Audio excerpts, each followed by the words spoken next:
ছোটবেলায় দেখতাম আমাদের বাড়ির গরুর দুধ থেকে মা নিজের হাতে পাথরের থালায় মাখন তুলে ঘি বানাতেন। সেই ঘিয়ের গন্ধে যেন পুরো বাড়িটাই ভরে যেত। আজও সেই স্বাদ আর স্মৃতি মনে পড়ে যায়। এখন সময় বদলেছে, নিজের গরু নেই, তাই কেনা দুধের স্বর একটু একটু করে জমিয়ে রাখি।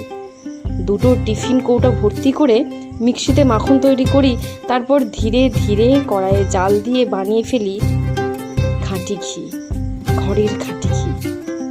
দিন পাল্টেছে, পদ্ধতি বদলেছে, কিন্তু মায়ের কাছ থেকে শেখা সেই ভালোবাসা আর অভ্যাসটা আজও একই আছে। কোনো কৃত্রিম কিছু নয়, শুধু দুধের স্বর, ধৈর্য আর যত্ন।